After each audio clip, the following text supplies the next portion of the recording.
नमस्कार, आप देख रहे हैं न्यूज नेशन। आपके साथ इस वक्त में लक्ष्मी उपाध्याय। आज बात करेंगे आधी रात में बजे न्यूक्लियर अलार्म की। जी हां, मिडिल ईस्ट में इजराइल और हिजबुल्लाह में घमासान के बीच रूस के राष्ट्रपति व्लादिमीर पुतिन एक बयान देते हैं, जिसके फौरन बाद नाटो देशों में फोन घनघनाने लगते हैं। दावा किया जा रहा है कि पुतिन के बयान के बाद 11,000 एटम बम दांव पर लग गए हैं, जो महायुद्ध में महाविनाश की वजह बन सकते हैं। देखिए रिपोर्ट। आधी रात में बजे न्यूक्लियर अलार्म का सच।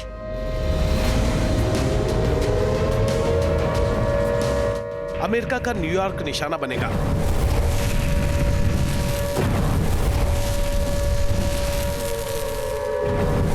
या ब्रिटेन का लंदन शहर दहलेगा।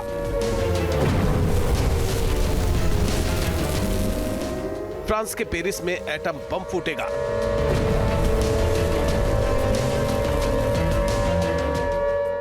या यूक्रेन की राजधानी कीव का सफाया होगा।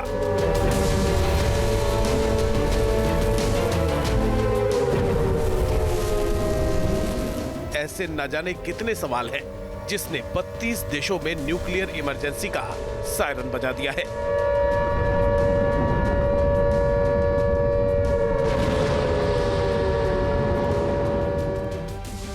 क्योंकि जिस वक्त यूक्रेन के राष्ट्रपति वोलोदिमीर जेलेंस्की संयुक्त राष्ट्र में रूस को घेरने का प्लान बना रहे थे, ठीक उसी वक्त रूस के राष्ट्रपति व्लादिमीर पुतिन के एक ऐलान ने 32 देशों में खलबली मचा दी।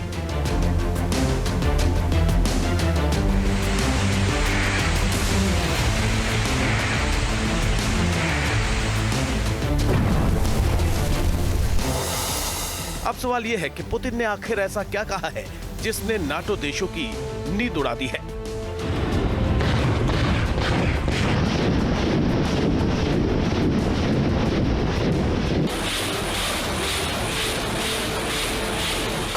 ये आपको पूरे डिटेल और इत्मीनान के साथ बताएंगे, मगर पहले यूक्रेन और रूस के बीच युद्ध की अपडेट जान लीजिए।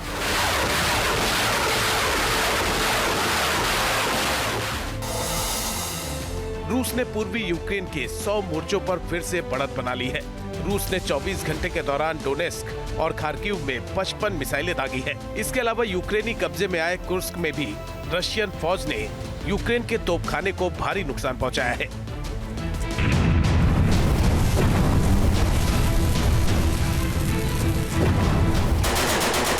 दावा किया जा रहा है कि पूर्वी यूक्रेन के कई इलाकों में जिस जगह यूक्रेन ने बढ़त बना ली थी, वहां ताबड़तोड़ हमलों की बदौलत रूस ने यूक्रेन को पीछे हटने पर मजबूर कर दिया है।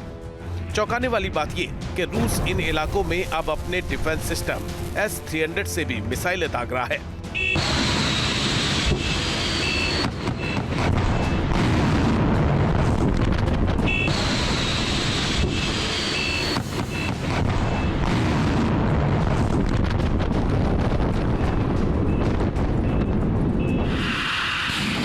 ओडेशा में रूस ने 4X-59 और 4X-69 गाइडेड एविएशन मिसाइलें दागी हैं, जिसके धमाकों की गूंज ज़पोरिजिया तक सुनाई दी।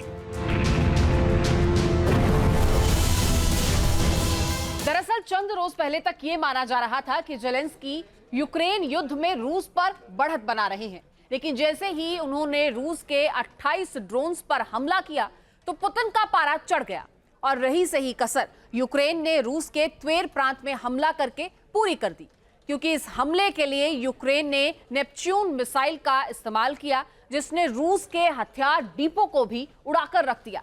आपको बता दें कि नेपच्यून यूक्रेन की वही मिसाइल है जिसकी मदद से यूक्रेन ने रूस के वॉरशिप मॉस्को को डुबोया था।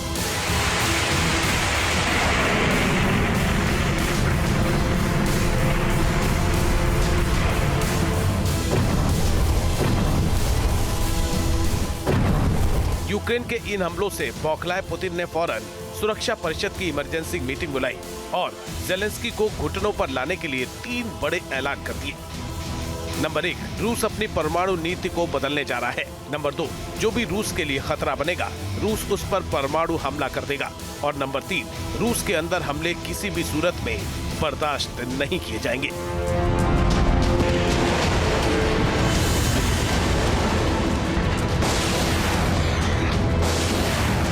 сегодняшней повестке дня у нас вопрос. देश के परमाणु नियमों में कई नई चीजें जोड़ी जाएंगी। इसमें रूस के खिलाफ मिसाइल या फिर ड्रोन हमलों के खिलाफ परमाणु हथियारों का इस्तेमाल भी शामिल है। अगर रूसी इलाके में बड़े पैमाने पर मिसाइल या ड्रोन हमला होता है जिससे देश की संप्रभुता पर गंभीर खतरा आ सकता है, तब भी रूस परमाणु हथियारों का इस्तेमाल कर सकता है।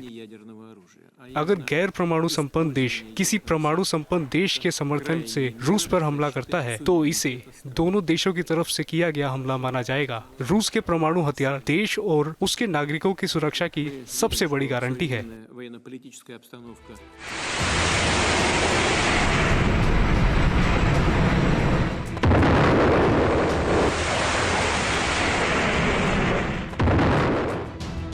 यानी पुतिन ने साफ कर दिया है कि दुनिया नाटो और रूस के संघर्ष से सिर्फ एक कदम दूर है, क्योंकि ज़ेलेंस्की हर उस कोशिश में जुटे हैं कि किसी भी तरह नाटो देशों को युद्ध के मैदान में लाया जाए।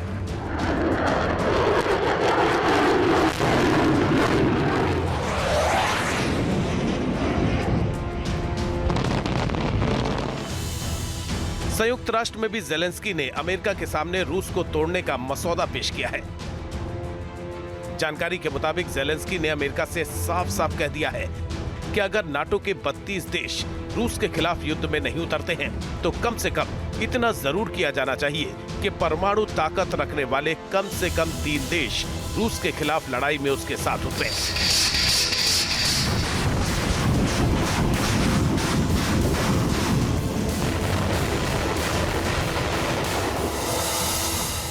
इनमें पहला देश है अमेरिका, जिसके पास 5044 परमाणु बम है।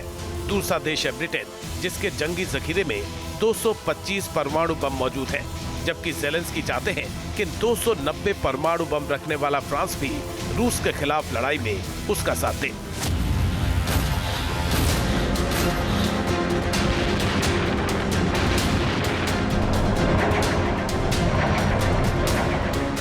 पक्की बात है कि इन तीनों परमाणु संपन्न देशों को अपने साथ युद्ध में उतारकर ज़ेलेंस्की एटम बम की गारंटी चाहते हैं। साथ ही इन देशों के सभी हथियारों को इस्तेमाल करने की छूट भी ज़ेलेंस्की के प्लान का हिस्सा है। जानकारों के माने तो ज़ेलेंस्की के इस प्लान के 2 मतलब निकलते हैं।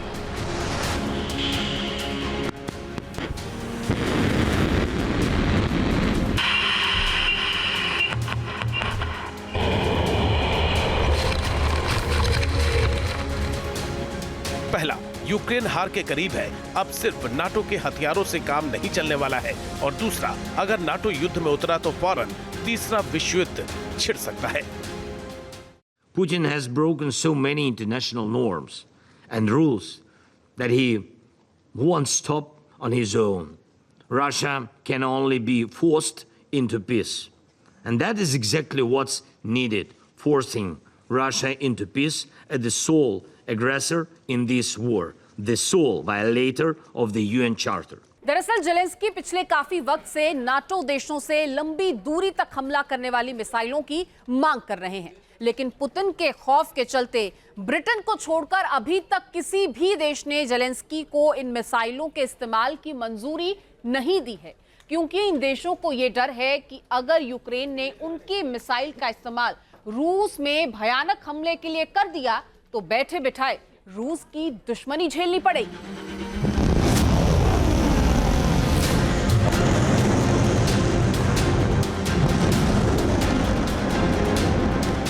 चूंकि इससे पहले जब फ्रांस के राष्ट्रपति ने यूक्रेन में नाटो की सेना उतारने की बात कही थी, तब से फ्रांस भी रूस के सीधे टारगेट पर है।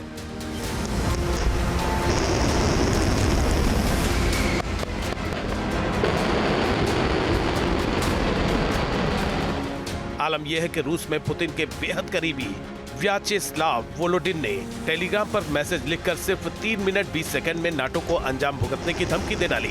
वोलोडिन ने अपने पोस्ट में लिखा, रूस की सरमत मिसाइल को अमेरिका के सहयोगी देशों तक पहुंचने में सिर्फ 3 मिनट 20 सेकंड का वक्त लगेगा। फ्रांस के शहर स्ट्रासबर्ग को ये मिसाइल 3 मिनट से भी कम वक्त में दहला सकती है। अगर पश्चिमी देश यूक्रेन को लंबी दूरी के हथियार इस्तेमाल करने की इजाजत दे रहे हैं तो पहले इसका अंजाम 100 बार सोच लें। अगर रूस के नजरिए से देखें तो उसकी चिंता वाजिब है, क्योंकि पिछले 1 महीने के अंदर जो भी ड्रोन अटैक्स हुए हैं रूस के अंदर यूक्रेन के द्वारा, वो हुए हैं मिलिट्री एस्टेब्लिशमेंट के आसपास, बड़े शहरों के ऊपर और साथ ही साथ एनर्जी सेक्टर के बड़े बड़े प्लांट्स के ऊपर। और इसी चीज़ को भांपते हुए रूस ने अब अपने बयानों के माध्यम से एक प्रीएम्प्टिव मेजर जारी किया है और ये कहने की कोशिश करी है कि परमाणु संयंत्रों के ऊपर हमला रूस के लिए एक ऐसी स्थिति पैदा कर देगा जिससे कि रूस को उन तमाम पावर्स के ऊपर अटैक करना पड़ेगा। ये सिर्फ जुबानी जमा खर्च नहीं है, ये दरअसल एक रियल थ्रेट है जो कि रूस की तरफ से दी जा रही है।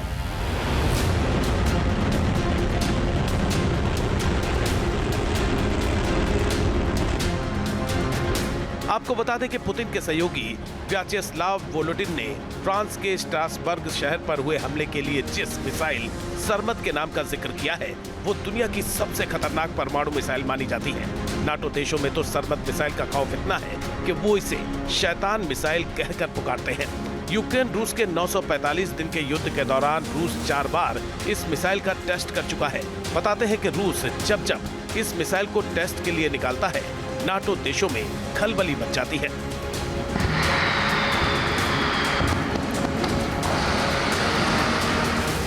जानकारी के मुताबिक रूस की RS-28 सरमट मिसाइल एक साथ 10 परमाणु बम दाग सकती है और 18,000 किलोमीटर दूरी तक मार कर सकती है, यानी दुनिया का कोई भी कोना इससे महफूज नहीं है। हमले के दौरान ये 25,000 किलोमीटर प्रति घंटे की हाइपरसोनिक स्पीड से उड़ान भरती है, जिसे रोक पाना किसी के भूते की बात नहीं है।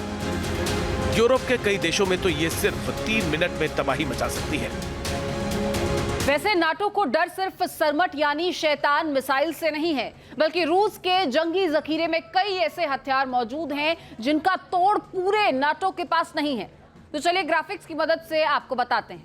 इसमें रूस का सबसे पहला विध्वंसक हथियार है Tu-160 और ये न्यूक्लियर बॉम्बर है और ये वो खतरनाक हथियार है जो दुनिया का सबसे बड़ा परमाणु बम गिरा सकता है। इसके अलावा रूस के पास 5वीं पीढ़ी का Su-57 फाइटर जेट है और रूस का दावा है कि उसका ये फाइटर जेट अमेरिका के सबसे एडवांस फाइटर जेट F-35 की भी हवा निकाल देगा। रूस का तीसरा खतरनाक हथियार है T-14 अर्माटा टैंक। इस पर परमाणु हमले का कोई असर नहीं होता, ये दावा किया जाता है। और साथ ही साथ रूस का चौथा खौफनाक हथियार है S-500 डिफेंस सिस्टम, जिसे न केवल रूस का बल्कि दुनिया का सबसे खतरनाक डिफेंस सिस्टम माना जाता है। दावा यह किया जाता है कि S-500 defence system hypersonic missiles को भी मार गिरा सकता है।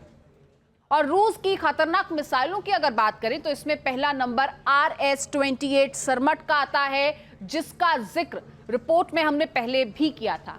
25,000 किलोमीटर प्रति घंटे की रफ्तार से ये चलता है और इसी स्पीड से ये हमला करता है।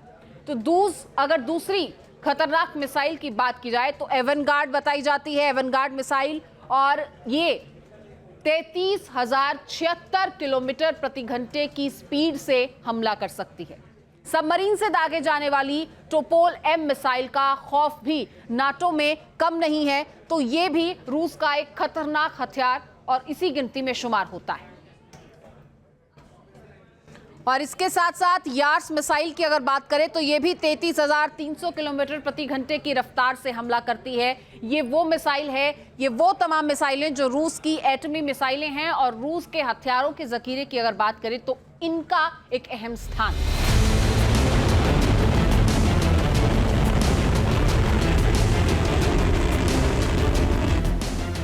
सबसे खतरनाक परंपरागत हथियारों के अलावा रूस के पास दुनिया का सबसे बड़ा परमाणु बम यानी 4 बम भी मौजूद है। बताते हैं कि जब भी रूस का Tu-160M बॉम्बर उड़ान भरता है तो 4 बम की आशंका से हजारों किलोमीटर दूर बैठे अमेरिका तक का कलेजा कांप जाता है।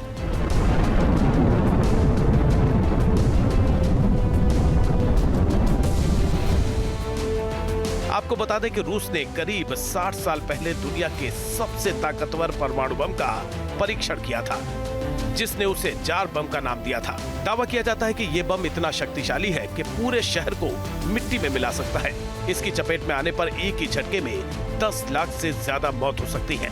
ये कितनी तबाही मचा सकता है, इसका अंदाजा इसी बात से लगा लीजिए कि जार बम हिरोशिमा पर गिराए गए परमाणु बम से 3300 गुना ज्यादा ताकतवर है। इसलिए जार बम को परमाणु बमों का राजा भी कहते हैं।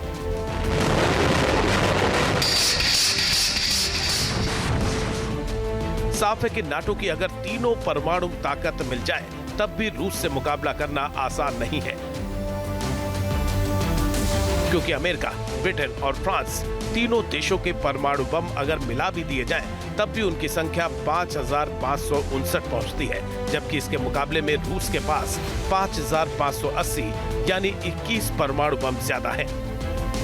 बेशक रूस के पास नाटो देशों से ज्यादा परमाणु बम हैं, मगर रूस को भी ये बात ध्यान रखनी चाहिए कि तबाही मचाने के लिए एक ही परमाणु बम काफी है। और शायद इसी सोच के साथ अमेरिका भी नाटो के अलग अलग देशों में अपने परमाणु बम तैनात कर रखे हैं। जानकारी के मुताबिक अमेरिका ने बेल्जियम के क्लेन ब्रोगेल एयर बेस पर 10 से 20 परमाणु हथियार तैनात कर रखे हैं और जर्मनी के बेचूल एयरबेस पर भी अमेरिका के 20 न्यूक्लियर वेपन्स तैनात हैं। नीदरलैंड्स के वोल्के की अगर बात करें तो इस एयरबेस पर भी 15 से 20 एटम बम अमेरिका ने रखे हैं और इसके अलावा इटली के 2 एयरबेस ऐसे हैं जहां अमेरिकी एटम हथियार मौजूद हैं। इसमें एवियनो में 50 जबकि घेड़ी टावर में 20 से 40 न्यूक्लियर हथियार हो सकते हैं। दावा तो यह भी किया जाता है कि तुर्की के इंसर्लिक एयरबेस पर अमेरिका ने अपने सबसे ज्यादा परमाणु बम रखे हैं, जिनकी गिनती 50 से 90 तक मानी जाती है।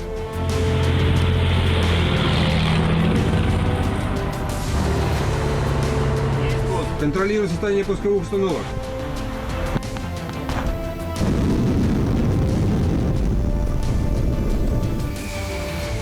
बताते हैं कि रूस के पास न केवल नाटो से ज्यादा परमाणु बम है, बल्कि उसके पास सबसे ज्यादा बैलिस्टिक और हाइपरसोनिक मिसाइलें भी हैं, जिन्हें रोकना तो दूर, ट्रैक कर पाना भी आसान नहीं है।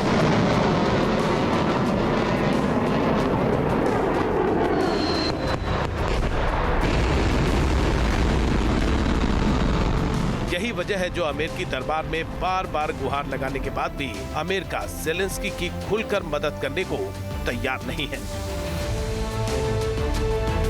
News nation. न्यूज़ नेशन अब व्हाट्सएप पर खबरों के ताजा अपडेट के लिए न्यूज़ नेशन के इस QR कोड को स्कैन करें।